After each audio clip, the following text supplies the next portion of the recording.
guys, welcome back to Sad Dad. My name's Dave Apkarian. I am a comedian out of Fresno, California, and this is a podcast where I sit down with my fellow funny friends, my fellow comedians, and we talk about dads. Hi, how are you? How's your week been? I've been busy this week. I've been helping out with the family business. So my dad's been injured, so been doing a lot.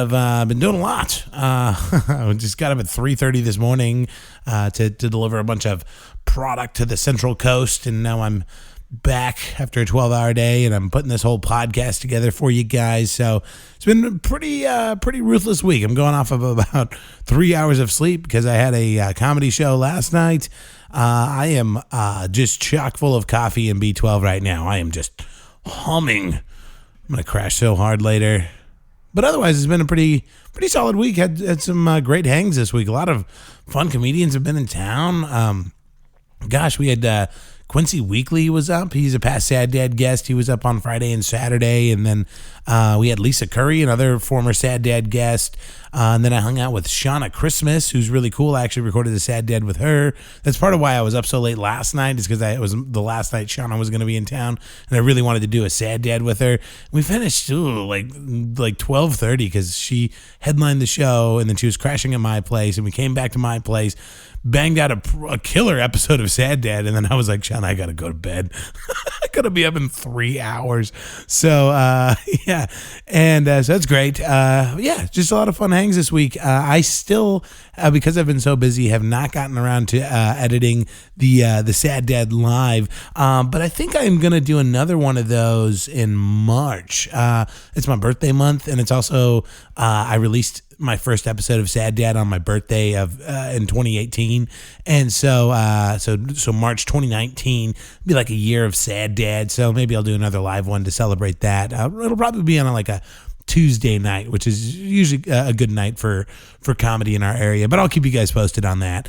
It's been nuts. It's been crazy. It's been exhausting and fun and all the things. And I'm glad you guys are here. I'm glad you guys are Sad Dadding it up with me today, because I got a great episode of Sad Dad for you today with my guest, Mr. Atif Myers. We get into some pretty heavy dad stuff in this one. His dad's a really like complicated and dynamic guy, and Atif explains it much better than I could here at the top of the show. Plus, I don't want to ruin the show for you, so we'll jump into that in a second. One like editor's note I want to like put or give you guys a heads up on. When I recorded this with Atif a few weeks ago, I was like right at the beginning of a pretty serious sinus infection, so I sound kind of nasally and congested over the course of this interview, so I apologize for how I sound in this episode, but it's still really good, and Atif is so funny, and so he's so gosh darn relatable. He talks a lot about his insecurities as a person and as a comedian, and it's hard not to like empathize and just love him. And he's just so vulnerable all the time, and so cool.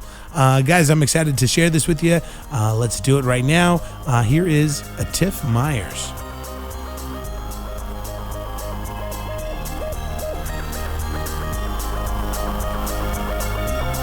There we go. Check. Are you there? You go. Can I be? Yeah, there I am. There you are. All right. Get some levels here. All right. Cool, man. That's good. Phone on Do Not Disturb. Yeah. Never mind. When was the first time you came to Fresno? I know the first time I met you was, I think you came up with Quincy Johnson. Yes, but first time I came to Fresno, I want to say, I came up here with maybe Evan and Connor McSpadden. Oh, no shit. Years ago? Yeah. Keep talking. I forgot to mute the TV. Oh, no.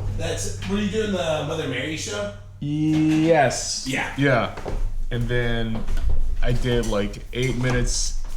No, I didn't. I did 8 minutes there, and then we had another show in a theater with that Shelby Weatherby guy. Oh, yeah. Shelby and Tony? Yeah, it was 3 or 4 years ago. And then I murdered. Then I kept coming back up there to do their shows. But like you guys would like never book me. Oh really? Yeah. Until I came up with like Quincy, and then you guys were like, "Oh, why have we booked you?" I'm like, I don't know. I don't fucking know, man.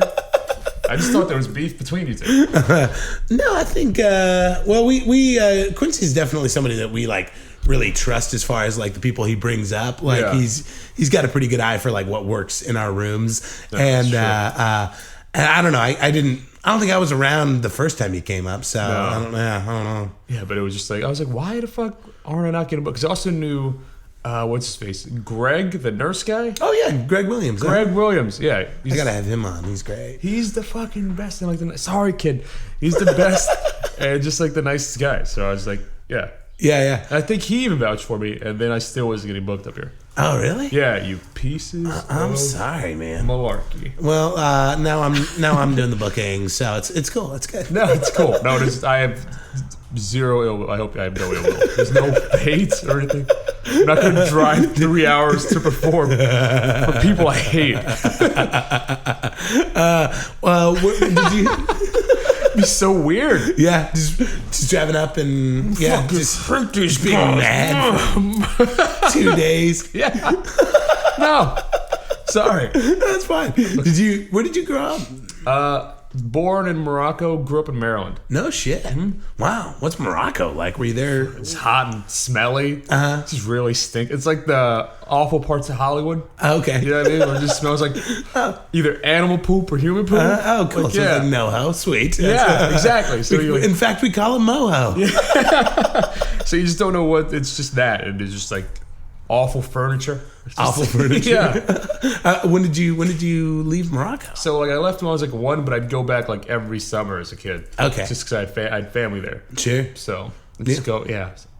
Just the worst furniture. The worst furniture? What's about Moroccan furniture that's nothing so bad? Comfortable? It's just all hard chairs. With like a carpet on it, so it's like itchy and hard. You have to sleep on it for like 3 months. I imagine that the carpet was pretty, though. I mean, I don't know. No, it was just awful. I'm thinking of Persian rugs. I think it's all the same Arab nonsense. It's just all Arab nonsense. Yeah. The worst. What brought you out to the United States? My dad's American, mom's Moroccan. They met in D.C. So like, yeah. So we just kept having to go back to Morocco because my mom was big. I got to see my family every year. Mm-hmm. So. Oh, okay. And they met in D.C. What were they doing in D.C.? Well, my mom came to America and my dad grew up there, and then they met in a restaurant. It's a weird story. Yeah, I'm all about stories, bro. It's super weird how they met. So my mom didn't speak any English. She was like working in like a kitchen of a restaurant or some shit. My dad saw her and was like, yo, she's cute. He tried to talk to her. Yeah. And she ran away because she didn't speak English. And she's like, why is this big black guy talking to me? And then she had my uncle pick her up from work the next day. Mm-hmm. And then my dad tried again. And then my uncle was like, yo, what are you doing? Because my uncle spoke English. And my dad's like, I want to date your sister. Which, ballsy. Yeah. And then my uncle was like, we're Muslim. We don't date. We marry. Ooh. And then they got engaged like the next week.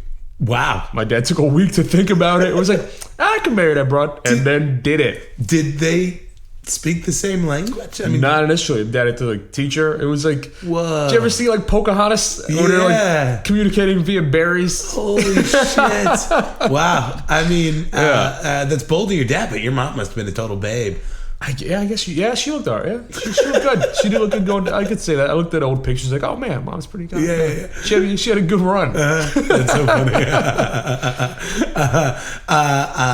And so, yes. So when you moved to the United States, was it to be with your dad more, or was that sort of like he would go like I was born in Morocco because my family tells me it was cheaper. So I was born there and then like came back after like a year, and then we lived as like a family. But then my dad kept getting jobs like overseas in the Middle East, and he's the black one, but he kept getting jobs in the Middle East. So my mom would have to stay and just like raise us in America by herself for like most of my childhood. That's wild. I mean, was that were you old enough to like recognize like the culture shock of moving from Morocco to DC? Sort of. It was weirder when I was like 11. When I was 11, because I lived in Saudi Arabia from like 11 to 14. Whoa. So like going from America to Saudi Arabia, what are you already used to like living in like the hood of America, and then going to the Middle East and be like, what the fuck I can't wear shorts? Like it's 130 degrees. I can't wear shorts. I have to wear pants. That's wild. It was so weird. Oh, that is weird. Yeah. Yeah. And so like growing up, were you kind of like were you like a funny household? I mean, that's gotta sort of. Yeah. I mean, I get not really. It was very stifling. Okay. Because like again, my dad was like he was gone for most of the time working and just sending us money. So my mom was just like trying to get her fucking shit together and like raise these two kids. Yeah. So we'd have like my uncles around and they were just silly guys. But whenever you try to be silly as a kid, you were just being like disrespectful. Oh wow. So it was just like that. Oh, that is kind of weird. So Yeah. you kind of, I mean, it was stifling on both sides seemingly. It was yeah. Oh, okay. So it's like it was pretty like it was sort of like wound tight, and you just wouldn't know like what would be the cause. So you're just always doing your own thing and just kind of keeping away from everybody. Yeah. And so did you get to see both like school systems? Like Yeah. did you? Yeah. What's So like in the American school system, teachers don't really care. Like I just remember no one really cared about grades. Everybody was just like, whatever, it's here. We don't want to be here because it's a terrible public school. And then in Saudi Arabia, everybody's like, I gotta be a doctor at like 8th grade, and I'm like, fuck, I just wanted to work at like Foot Locker, man. Like, I just wanted deals on shoes. That was just the goal. That was the goal growing up. I was like, yo, let me just get Foot Locker, get a shirt, and I get all the shoes I want. So I was like, this kid's trying to be doctors. Shit, I should step my game up. What do you think the root of that is? Like where everybody's taking schooling so seriously in Morocco, Saudi Arabia, and not so much in the United States? I guess just their parents, really. Just the parents really drilling it into them. Be like, you got to do this. Like, this is your only opportunity. You don't, I mean, very 8 Miley, I guess. Where like, you don't want to fuck this up and not, and you, there's only doctors. I mean, it's the immigrant, like, thing. A very third worldy. Like, you got to just be a doctor. Excel at academics. Sure.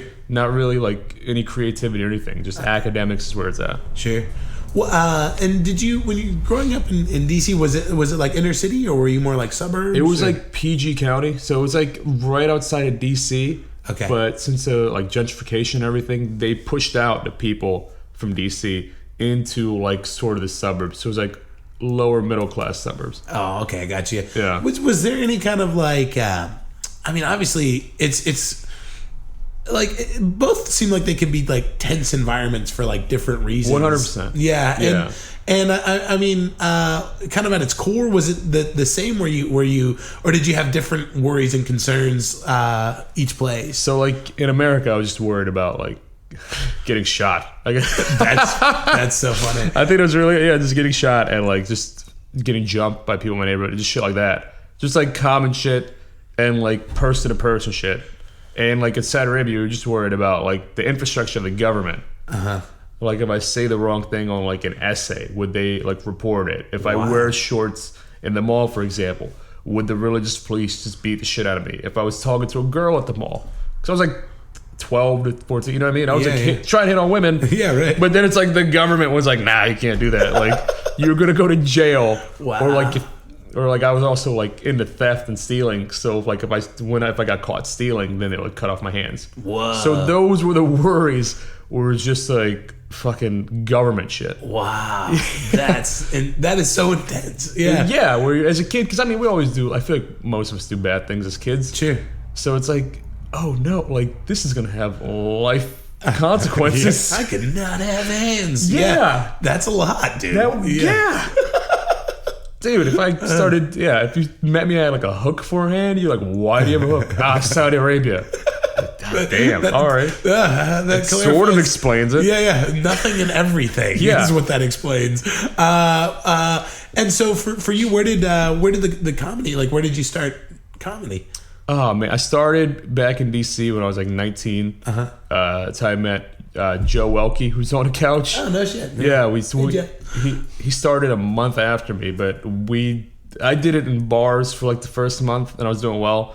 And then there was like a college like comedy show, for like a college open mic night, and then he got up, and then I went up, and then I was like, dude, this guy is the fucking man. And then we've just been best friends. So yeah, since college. Wow. Yeah. Wow, that's great. And did you guys come out to LA together? Sort of. Yeah. I came out here like 3 or 4 years before he did. He was in New York doing his thing. Then he just decided to move out here. But yeah, all throughout college we were just doing stand-up. Yeah. Like, What was and like what was the initial like? Oh, I think I want to do comedy. Like, where'd that spark come from? Were you like a comedy nerd growing up? Yeah, yeah, absolutely. My dad like always bought me comedy albums, and we'd always listen to stand up together, like a lot of Chris Rock and shit. Yeah. And when I was like 14, I was in high school, and we'd always roast each other. But I would write everybody's roast jokes. Yes. Because I did not want to get roasted, so I would just be like, I would just feed people ammunition. To be like, yo, you should say Kevin's fucking this. You should say like, I would just be like, here's like just pages of jokes. Just roasting your friends. Just roasting my friends in case they got at me. Because at lunch, it's all we do. But I was like, dude, I'm not going to let them get me in this. Right. So I would just literally read off pages and be like, yeah, Chris is a piece of shit. Or just like, just weird, just weird referencey, like 14-year-old joke. Yeah. I mean, your plan was to go so hard on them if they ever came at you that they'd never want to like come at you again. Yeah. Absolutely. I like then that. I'd also like, again, just feed my friends jokes about each other so that they would target each other rather than me. Yeah. It's crazy.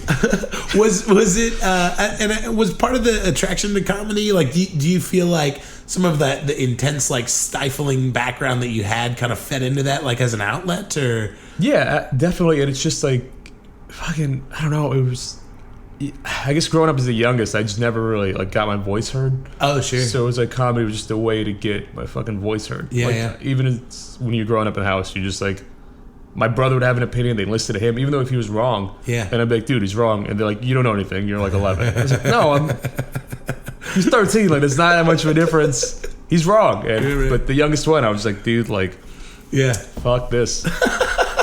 And you said you started in New York? In D.C. Oh, in D.C., that's right. What was that scene like at the time? I mean, that's a pretty it was dope. Legendary scene. Yeah, it was great. It was pretty awesome. It's just weird how many comics just blew up out of there. Yeah. Like, I'm just like, was starting out with them. Like, it was pretty great. Yeah. Yeah, it's just super creative and just fun. Yeah. Is that one of those scenes? I don't think it is, but I know there's a lot of scenes like the Boston scene that like you'll kind of like get those headliners that just stay there. You know, like there's kind of almost like a ceiling on the scene, and there's a ceiling. You have but to like move. everybody just gets out. Oh, that's good. Everybody just gotten out. Like, I mean, there's a few guys still there, just doing whatever. Sure. But for the most part, people just get out. Oh, that's cool. That's good. Keeps things flowing, because I know there's a logjam in some scenes. Yeah, and it's also like just such a transit city to begin with. Sure. Where it's like a lot of people move there to like work in the government. So the idea of like getting out of there isn't like foreign. It's like, it's not really. That's true. That It makes doesn't really sense. like tie you down. You know what I mean? Right. Yeah, because I mean, it's similar to. It sounds like it's similar to LA in that like nobody's technically from there, but it seems like LA everybody stays, and DC sounds like people touch and go. See, it's like maybe intellectual and like government LA. If that makes sense. Where people are political, where people are just like, they'll move there because they want to get in the political scene. Yeah. They'll hit up political mics and shit. Dude, you gotta come to this bar. There's like a $5 to filibuster. No. Congressional open mic. It's just so stupid. But it's true though. So it's like, but then if you're from there, you're like, dude, this isn't really home. Like, all these people are coming here and they're ruining it. Let me just go do my own thing. Yeah. Did you? You told me a pretty fucking cool story about last night about meeting Barack Obama. And you were doing. You said you were doing lighting. Is that what I paid my way through college doing like lighting for events, lighting and audio for events, so like concerts, weddings, political events. Yeah. That sounds fun. It was all right. I mean, it was just weird work. You'd work like 16 hours a day, and then like go to class, and then just do stand up. Like, it was such a weirdly exhausting life I used to lead. Yeah. And just with no complaints. Yeah, and what was the point you decided, like, oh, I'm going to LA? Like, as soon as I started, I was like, that's the destination. Even as a kid, I was like, I want to move to LA. Like, that was always the destination. Yeah. Even like when Joe and I were debating where we wanted to go, I was always like, dude, I'm going to LA. I'm going to, like, and he was like, what about New York? It's like, LA. Like, I'm really? What was the appeal? I guess when you watch movies as like a kid and just like, I don't know, you're just like, dude, that's the fucking place. As fucking corny as that sounds. It sounded so fucking corny. Yeah, no, I mean, that's real. I mean, that's great. And also, like, New York was just like too close to my family. Where I was like, dude, there's always like family drama, and it's like, man, I'd rather just fucking be away from this. Yeah. What did your folks think of you getting into stand up? Were they into it? Yeah. My dad was my dad was a performer himself. He used to play bass for bands. Oh, right. He dropped out of college to be like a traveling musician. Uh-huh. So he was the second one I went to when I told him I was going to do stand up. Yeah. And he was all about it. And my first like videos, he would watch them and would critique them with me and shit. Uh-huh. Was it helpful? No. It wasn't fucking funny. It wasn't funny. He was just like, bro, you swear too much. I was like, you're saying that because you're my dad. But I mean, he was right. He was right in that aspect. They used to use like the F word as a crutch all the time. Like it was, yeah. Yeah. That's real. And I mean, what did your mom think? I mean, obviously I don't know what the stand-up scene is like in Morocco and Saudi Arabia. It was dead. There's no stand-up there. But my mom was just always like, as long as you're happy. Oh, that's she's just a very sweet woman. She still is just a very sweet woman. Yeah. As long as you're happy, I don't care. Like, just be happy. And my uncles were the ones who hated it, where they were like, he has to go to school because of immigrant mentality. Yeah. Like, he used to go to school. Oh, are these uncles your... They're on my mom's side. Oh, I was thinking they're on your dad's side. No. Yeah. And so they were the ones that were kind of getting on you about it. Yeah, like they would just text me, like, go to law school, like, once a week. They still do. They're like, why don't you just think about law school? Uh-huh. Like, when I moved to LA, they were like, you just go work for the TSA. Just go. That's their move? That's their move. Move to LA. Don't get in any creative field. Just go be airport security so you can have job security and like benefits. They're always about benefits. That's funny. It's like, dude, you got to get your government benefits. I mean, it's not working today with the shutdown. Right. Yeah. Not today. I won this battle, I guess. Yeah. Take that, uncles. You should send them. You should text them. I do. They work for the government. Do they really? They do, yeah. Oh, wow. Yeah. So they're like, yeah, whatever. That's fucking That's terrible. Funny. Well, cool. Sweet. I think, it was good. I feel like I got to know Atif. That's, you're Atif Myers. I am. This is a podcast where we talk about dads. I know. You told me and I was a bit worried. Were you? Yeah. Well, that's okay. Yeah. We'll start from the beginning and kind of run it through. And so, you mentioned him a couple times now, but where did your dad grow up? He grew up in D.C. Okay. His father was this Jamaican guy. His mom was a black lady. He grew up in D.C.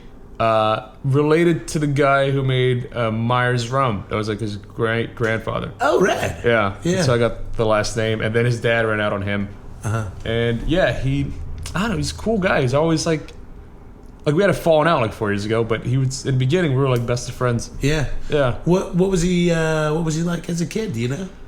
He was very strict. He was super strict, but like funny. Yeah. Like looking back on it, I can be like, oh, I was a dick. You know what I mean? There was one time my brother and I left like our basketballs and stuff out in the backyard. Yeah. And he was like, yo, go clean up your bowls. And we're like, all right, man, like whatever. And then we hear like, and he's just out on the porch, just shooting all our bars with like a bow and arrow. Jesus. And then he gets to my brother and I was like, yo, y'all need to go clean up your balls, right? He's like, yo, go bring me my arrows from the backyard. We get to the backyard, all our fucking balls are shot, and we're just carrying these arrows with balls on the end of them, just crying. And he's like, I told y'all to clean up. Like that is so funny. Wow. Was that strictness? Did that kind of come from like his upbringing? Yeah, 100%. Was his mom? Yeah, she was super strict. From what I heard, she was like the strictest woman and just like overbearing to a time. Like even as an adult, she'd like critique him at the dinner table. You know what I mean? Really? Yeah. She'd be like, "Don't put your elbows on the table," and like, it's like, Mom, I'm 32. Exactly. Yeah. And like even in our house, he was just like, "Don't put your elbows," like super strict. And my mom would be like, do what you want. Who cares? Like we can do whatever. Like that's so funny. Yeah. And he just look at her like, why are you undermining me? It was just a lot of good cop, bad cop. Sure. Yeah. What and do you have any idea what he was like as a kid? Was he a good student and all that? He was a good student and he was super into music and he played every instrument and then just got like scholarships to colleges. Really? Yeah. And then which is why it was like weird that he dropped out to just go play jazz. But he was a very creative guy and just into performing. Really? Yeah. Did any of that rub off on you? Are you a musician? No, I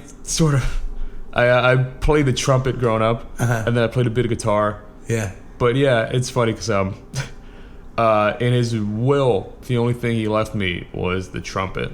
Oh wow! And I haven't played in like 22 years. Nor is that trumpet. It's back in Maryland still. I'm like, I'm Yeah. not flying across country. Do you trumpet. Do you think that was like a neg from beyond the grave? Like, yeah. No. I think he just made his will when I was like into the trumpet. He was like, I'm gonna leave him my trumpet. That's cool. Yeah. And cool. And you mentioned he was playing in and out of bands. He was playing a lot of bands, just travel. Like at the end of his life, he played in Marvin Gaye's old band, Whoa. like the Marquis. Yeah, it's around DC doing like oldies and stuff. Yeah, he was no joke. No, he was super talented. My earliest memories were him just making me carry his fucking guitar as a 5-year-old. It's a little 5-year-old roadie just dragging a guitar case.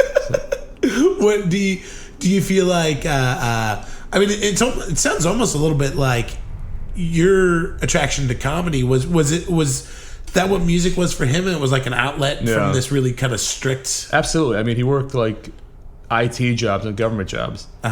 Like, so those are very strict environments. And he would just go out and just play music, especially in Saudi Arabia. I remember once we played in an underground club. Whoa! Like he played in an underground club that had alcohol, Wow. which is illegal in that country. So it's like go through some basement of a restaurant. It was like very weird. Wow. Yeah, and they let like our family in because they're like, what?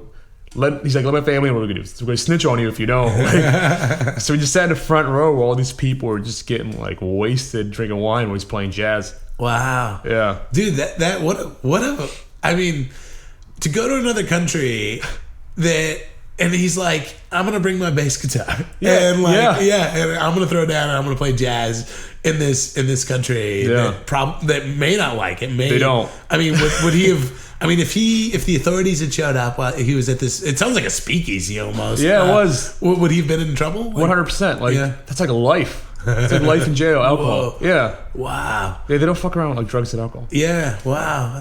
He sounds pretty rad. He was a cool dude. Yeah. And you mentioned it a couple of times. What kind of work was he doing though? Just IT work. He was also a big nerd. Was he? Yeah, he got me into video games, like heavy. Really? Yeah, as a kid, that's why we had all the systems. We were super poor, but we had like every system because he just cared and played. Like, there were moments where my brother and I would yell at him to let us play like Final Fantasy. Oh, how funny! Yeah. Oh man, he was going hard. He was with huge JRPGs nerd. And everything. Yeah. He was super. Like we played like Final Fantasy 3, like got the Japanese version of it. Yeah. That's like now Final Fantasy 6 in America. Oh wow. Like we were just all about that. Where did that come from? Was he growing up watching Star Trek and stuff? Yeah. Yeah. He was super into Star Trek, which is why I just can't get into it. Funny.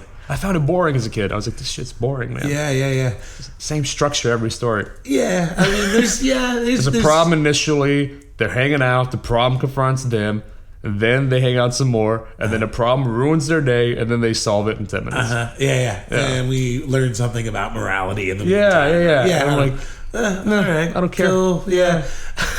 Give me Ren and Stimpy. I want to see people like lick butts with the top of like their uvulas.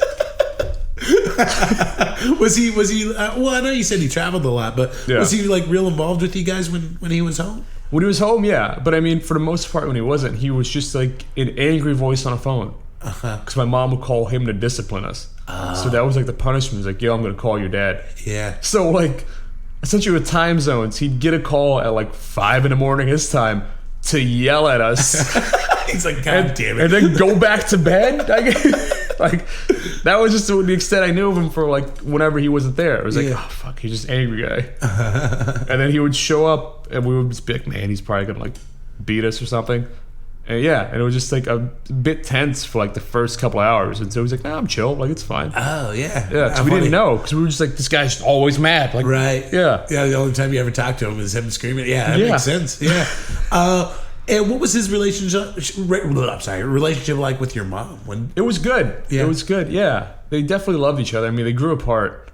I want to say like they should have been like they got divorced like finalized like 4 years ago. But they should have been divorced like 10 years before that or something. Oh, really? Yeah, I mean, there's like this stigma on like divorce where people think it's gonna like hurt the kids, but it's weirder for the kids to just see you guys not love each other. Yeah. Yeah. You know? Like I knew it was rough when they would watch like the same show but in different rooms. Ooh. Yeah. You know what I mean? Yeah. Where it's like, but it was always like divorce court. Like I feel like they were just taking notes. My dad would be in his office watching divorce court. Mom would be downstairs watching it. That's so funny. But it's like, dude, you can't even like each other enough to just like watch the same show next to each other. Do you feel like that has had an effect on you, like in your relationships, or? Yeah, probably. Yeah. Yeah. Where I'm just like, I don't know. It's when you get into it and you're like, this could probably end. Yeah. This is going to end. I'm going to ruin this somehow. Uh-huh. It's always like that self-destructive thought. Dude, like I had that realization about myself and like my parents' relationship. Like they get along and they're pretty happily married, but like my mom sometimes will just be so mean to my dad. Yeah. And my dad will kind of take it. He kind of like knows my mom well enough that she'll be so mean to him, and then 15 minutes will go by, my dad doesn't say anything, and then she'll be like, I'm sorry, I was being a real bitch. But like I saw that a lot growing up. And like I was like, why do I go for Mean Girls? So like all the girls, and then I was watching my mom go off on my dad one day. I'm like, oh fuck, that's why I like Mean Girls, is because that's And I had that epiphany like a month ago. Like, really? Yeah. Shit. Yeah, so it is one of those things that it can definitely like affect you, like that interaction between your folks. So yeah, I guess if we're gonna go along those lines, like my mom was always like super sweet, and like a super sweet girl. I'm just like, it doesn't entertain me. You know what I mean? Sure. Yeah. Where I'm like, he's too nice. Yeah, there's something to a good Mean Girl, man. Right? Yeah. Someone's gonna like yell at you for a bit.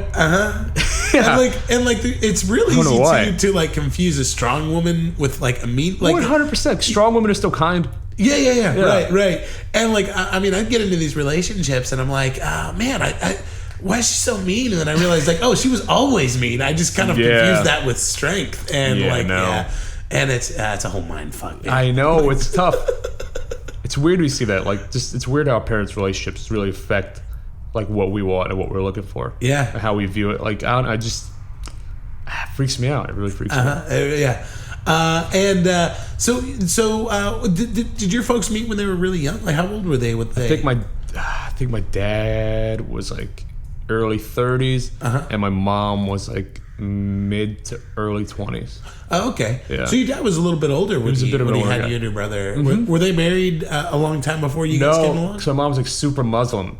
So like I doubt she even did anything. So, but my dad was married before, and he has kids. Oh. And I don't really associate with him. Oh, really? Yeah. He had like a whole other life. He had a whole other life. He told me the story about how he found out his wife left him was because he used to work like 2 jobs, right? And he kept coming home at night, and he was wondering why the dog was always hungry. Oh, jeez. He's like, why is this dog so fucking hungry? And then he called for his wife on like the weekend and be, hey, could you feed the dog? Where's the dog food? And there was no one in his apartment. There's no one there. He was like, oh shit, my family left me for like a week. Holy shit. Wow. Yeah. Do you know what that was all about? I have no idea, man. But I just remember him telling me that story as a kid. And I was like, man, Dad, you're kind of dumb to not realize your family's gone. Was that kind of how he was? Would he just kind of like lose himself in like other things? Yeah. He was like he was always like a super focused guy. Like if he had to work from home, he would just always like, he wouldn't mind if I was like playing the video game system like next to him, because his computer in the office was like in the same room. Yeah. But he would just be on the computer just programming. Yeah. For hours. Really? Just focused for hours. Yeah. Was what got him into programming of all things? Was that, I don't, like, he dropped out of college, needed a job. It was the 80s, computers were big. Yeah. Right? And he just took classes and got like super into it. Yeah. And you were, I mean, he was traveling all over the world doing that. Yeah. That's wild. Yeah. That's so cool. I guess, I mean, it's weird because like you never think that like companies need that in other countries. You know what I mean? But they all do. So he just was like, yeah, I don't have to pay taxes. Like that was his whole angle. He just didn't have to pay taxes. They paid for the house in Saudi Arabia. They paid for his car. They reimbursed him for gas. Like he didn't have to buy shit. Was it? Oh man, it sounds like he like fell in love with that country and by proxy fell in love with your mom. Like no, he just fell in love with not paying taxes. He's super cheap. He was a cheap guy. Oh man, it was weird because I got once he like passed away, he found out how much money he was making, and I was like, why did this guy make me work like 4 jobs to pay my way through college? Dick. He could have sprung for my college. Yeah, I was like, what a dick. Wow. I mean, do you feel like he was trying to like teach you a lesson through that, or was he just being a tightwad? Just being a tightwad. He was always super cheap. Really? I remember I went to this basketball camp. It's like the University of Maryland basketball camp, right? And he was like, "Yo, I'm gonna get you and your brother some new shoes." And we're like, "Dope, man, that'd be great." And he got us Converses, like Chuck Taylor's OG ones. You can't play basketball in those. They look cool, but but it's like the year like 2000, 2001, where people found out about arch support. Yeah, right. Yeah, we had useless shoes. No grip. Yeah. Just slide all over camp getting blisters. That's funny. They were like, "Yo, look at the Dr. J boys." Because I also had an afro too. They're like, "Look at this nigga trying to be Dr. J." I was like, "God damn it, man." That's funny. And we showed him our feet at the end of camp, and he's like, "Yo, how are you wearing the shoes?" I was like, "The only way you can wear shoes, Dick, just admit you bought us $30 shoes. At least spring for like some $50 ones." Yeah, right. Get some and ones or whatever. And ones were great. They were the best. Yeah, absolutely. Oh man, that's amazing. So cheap, man. And I mean, was he kind of like a loving dude in his own way? Or Yeah. Was he? Yeah. There'd be weird moments where he would just be like, "Yeah, I love you." Like he was always. Him and I were like the best friends growing up. Yeah. Oh really? Yeah, absolutely. We were super close. And he would just always give like just weird, awful advice. He would just be like, "You watch porn, right?" And I was like, "Swear, I don't know." I was like, "Yeah." He's like, "So I ain't got to talk to you about sex, right?" I was like, "Nah, man, if you don't want to." He's like, "I don't." We'd go back to just typing away. He's like working at the office because like again he was always programming and I'd always be playing video games like right next to him, and he would just be like, his mind would be like, "Oh fuck, Tiff's like 14 right now, I gotta have the sex talk." And he's like, "You watch porn?" I was like, "Yeah." He's like, all right, cool. We're cool. Good. Yeah. That's funny. And did you guys? I mean, I know you said you had a falling out a few years back, but like, did you maintain that like in through adulthood too? That closeness? Yeah. Up until because I was like living with them, I was still living at home, and he was there until like 2010, 2009, and yeah, then we had a falling out because he cheated on my mom. Oh. Cheated on my mom, but wasn't like accountable about it. And like I guess we were so close that he told me before he told my mom, like a year before he told my mom. Wow, that's heavy, dude. That's a lot to deal with as a like 21, 22-year-old. Yeah, he was just like, because we were so close. I guess we were like friends. Where he's like, "Yo, I found a new girl," and I was like, "What about mom?" Like what about?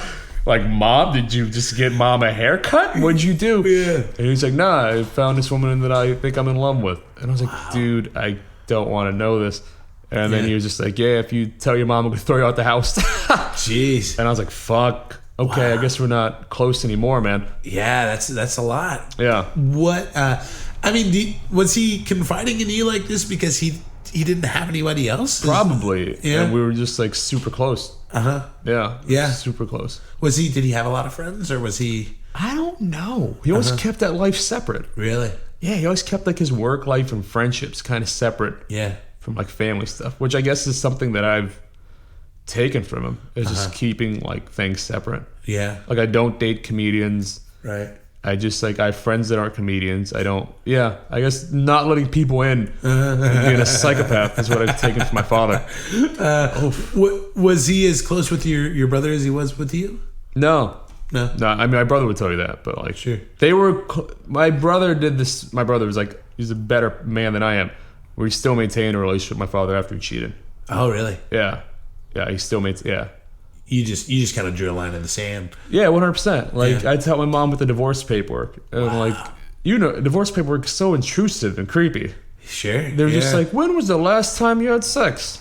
And I was like, I had to ask my mom that. Yeah. Because and she was like, "Why do you need to know?" I'm like, "It says so right here." And she was like, "Oh, like we had sex like 5 years ago." I was like, "That's probably why I left." Okay. Yeah, that's that. Write that in. Yeah, if I had to find a critical piece of evidence.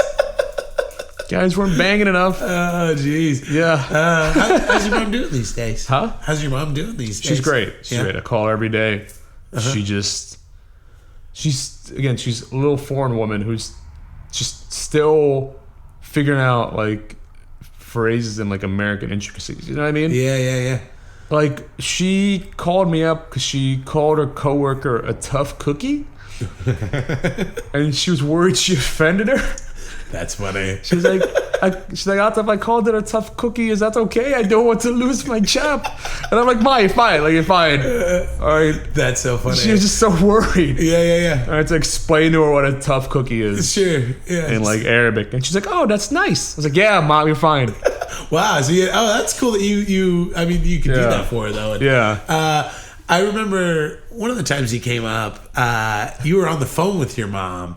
And then I asked you, and you were almost like, I think you were afraid I was going to make fun of you. Yeah, like, I get super defensive about things. I get really defensive. And I was like, oh no, that's super cool. I call her every day, and I'm just like, I don't know. I guess from like getting bullied as a kid, you assume now that people are like still gonna bully you. Sure, and like comedians were and like Joe's right there on the couch chilling. I'm worried, and as soon as I get in the car with him, he's gonna be like, "Really, you fucking dead?" Just immediately start trashing me. Like, I'm just so insecure. I'm honestly just super insecure about everything. Yeah, I wish I wasn't. Yeah, like yesterday, I had objectively a good set. I should have been happy with it. It was fun. I had a lot of fun. I apologize to you guys profusely because I didn't do my extra material. Oh, it's fine. Yeah, you know what I mean? But it just goes into my psyche of like, why don't I just fucking be comfortable with who I am and what I just did? Yeah, I mean, never am. You did great, and like they were. They were a tight crowd. They were an older crowd, like, and a lot of them still did great. That's the thing. That's like, awesome. Fought through it. Yeah, but I still was like, I didn't do my material. Sorry, like, you were having fun. Like, why? Why do I do that? I should have been like, cool. I did good. That's the objective. Yeah. Ugh. I'm a mess. Yeah. Have you ever like dug into the root cause of that? Like, have you ever like gone through therapy and I have and somebody? Yeah, especially after my father died. There's a lot of resentment because it was just like, fuck. It was one of those things where it was like, well, before he died, I sent him like a nasty email. Really? Yeah, just like, go fuck yourself. How could you cheat a mom and not be that accountable? Like, stay the fuck away from me. Yeah. So when he died, I went to therapy a lot for that because I was like, I never like said goodbye or anything positive, right? Yeah. That the last words were, fuck you. I believe I called him a fat fuck. Hey, I love that word, and he was pretty big. And then I went to therapy a lot, and they were just like, it wasn't like your fault. Like he loved you, and you always expect as a parent that they're gonna like reach out. You know what I mean? Yeah. And like be the bigger man and like be more mature, but it never happened. Yeah. And then apparently, I don't know how I forgot this, but I found out, I want to say like 6 months ago, that I sent him an email apologizing and telling him I still loved him before he died. Yeah. I totally forgot about that. I'm so dumb. I forgot that I did that. And he never reached out, but he like kept it saved to the top of his emails. Yeah. Of like, hey man, I'm sorry we had fallen out. Like, I love you. Please reach out. And he just never did. Well, that's cool. I mean, you were probably so caught up in your own guilt, you just blocked out that second email. Yeah, my brother told me. Oh, he was just like, dude, this is gonna bum you out. But yeah, I found that you actually apologized to that, and he just never reached out. Oh, wow. Yeah, it's bittersweet. A little bit. Yeah. It's like, all right, cool. At least I know that I didn't end it on such terrible terms. Sure. But also, like, as hacky as it is, whenever someone's like, "Mo, you gotta cherish the ones you love because you never know." You do. You know what I mean? You really do. Yeah. It's hard. You really sometimes. do. Yeah. Or you gotta accept that, like, if it's gonna end, then it's gonna end in this way, and it's gonna hold yourself accountable. Yeah. Well, and it's. I mean, obviously, I don't know the whole situation, but I have to imagine there had to have been part of him that's like, man, I really fucked this up. Like, probably. Because did he end up with that woman? I don't think so. No. And so he's ruined his marriage. He's ruined his relationship with one of his sons. And for what? I went out with this woman who, like, such a weird story. She said she spoke to ghosts. Okay. Yeah, and during a date, she said she spoke to my father.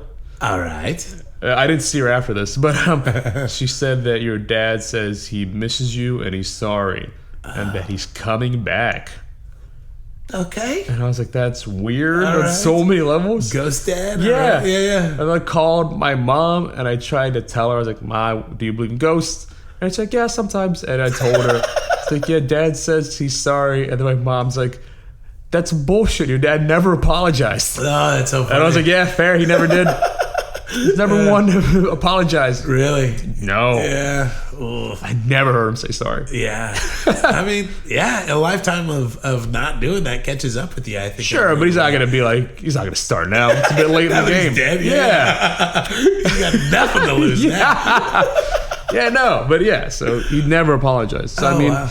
I think a part of him did feel bad, but he just was always like, I got to keep it moving. I got to keep going forward. Like, yeah, he never apologized. Was his death, was it an unexpected thing, or was he? It was unexpected because I didn't know, Uh-huh. but it was pancreatic cancer. Oh, and man. yeah, it just treated his body poorly. Like he Yeah. did not care about health or anything. Yeah. That's probably why like I exercise so much. Yeah. I don't want to end up like that. Sure.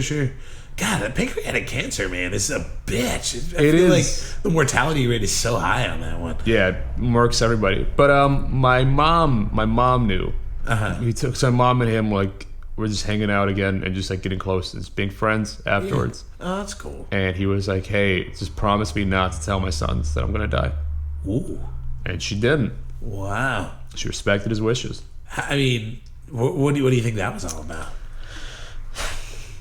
Oh, I guess he had an ego where he just didn't want to know that like I was hurt or that he was hurting and like he was always that guy who just didn't want you to know what he was thinking. Sure. So it's probably just that where he was just like, I don't want to let them know or maybe let anybody in. Like I'm the same way. Yeah. I'm the same. Like if I'm hurting or something, I don't let many people know. Sure. Or like when my father died, like I didn't go to social media about it. I didn't tell anybody. Sure. I only told like my closest friends. Yeah. Yeah. How soon were you able to digest it enough to make it into material on stage? That night. Really? Yeah. Yeah. Just on the plane there. Uh-huh. Because I had to fly back to DC, and then I want to say that night I got on stage and just did it. Uh-huh. And just got back to my car after the show and just started crying like a bunch. Oof. Yeah. Yeah. Oh, that's rough, man. I'm sorry. Yeah. That's fine. Well, okay. I mean, this is normally the part of the show where I ask for a dadictote. Like, I mean, Yeah. I know we got real heavy there. I'm sorry. Oh, no, it's okay. It's exactly what I wanted. I mean, it's the story you wanted to tell. I'm sorry. Yeah, my bad. But no, it's This is perfect. supposed to be a comedy one. People No. are listed as, It's I not- know that's- Tiff, he's funny. And then I just bummed them the fuck out. No. You've been super real. That's exactly what I was going Sorry. for. I was just going to give you an opportunity to like share if you have. I mean, it could be a happy memory. It could be a profound memory. Whatever memory from your dad that really kind of sticks out to you.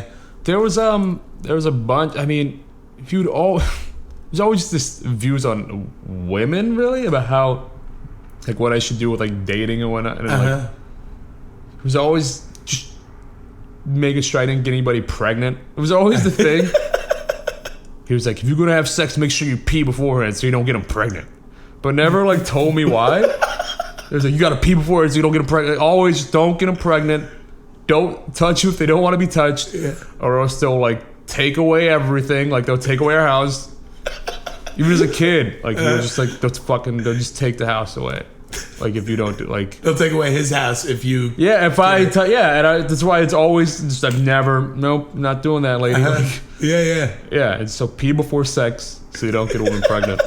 Sound advice. Yeah, it was, I guess. I guess I don't know. It sounds like it felt like at every point he was putting like the weight of the world on your shoulders. Like, It was that's always like the intense. most intense, heavy scenario. Like, because for the longest time I was like, if I don't pee before sex, they're definitely going to get pregnant. Like, I was never wear a condom. Just pee. It was What a weird guy. That's so funny. He's so weird. He's so weird. He's a weird fucking guy. Dude, Atif, you've been great today. I actually really enjoyed this time. Yeah? And I was gonna ask you if people want more Atif Myers in their lives. Oh, add Atif Myers at Instagram. Yeah. That's really it. I'm on Facebook, but if you want to, I don't post. It's always Instagram. Yeah. Rad, dude. Yeah. Thank you so much. No problem. Thank you. Yeah, We shake We'll hands, shake. We even just- though we're still gonna hang out a bit after this.